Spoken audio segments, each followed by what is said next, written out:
What's going on, everyone? Thanks for clicking on the video. My name is Philip, and today we're going to be taking a look at Pokemon Let's Go Pikachu and Let's Go Eevee for Nintendo Switch.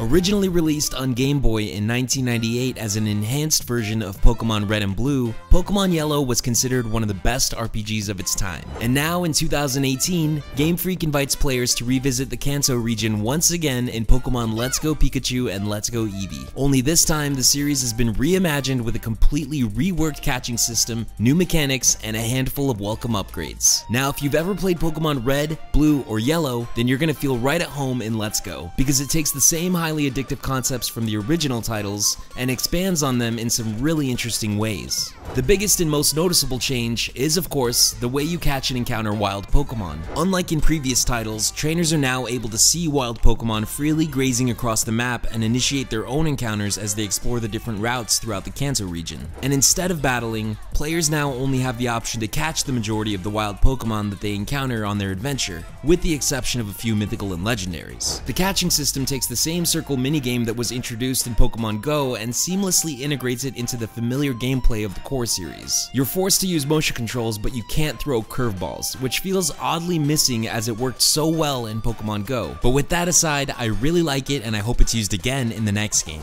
Now, while you can't battle any wild Pokemon, I never felt like I was missing out on any action. The Kanto region is literally filled with Pokemon trainers just waiting to jump into battle. Combat works just the same as it does in other core Pokemon series games.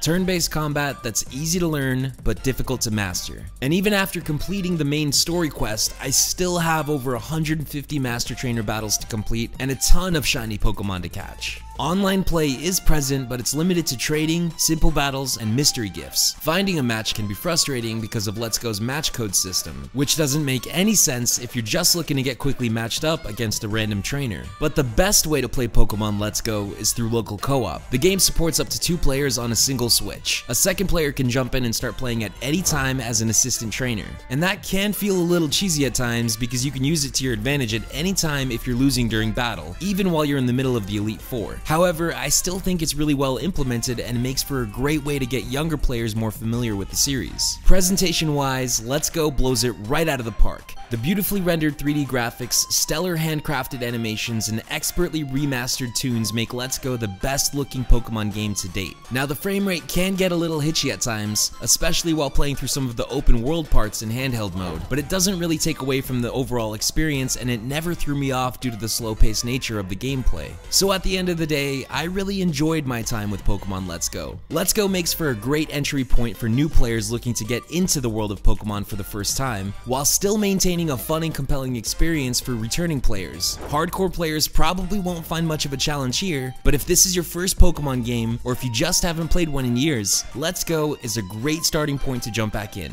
So if you enjoyed the video, please remember to like it and subscribe for more Switch videos just like this one. Thanks, and have a great day.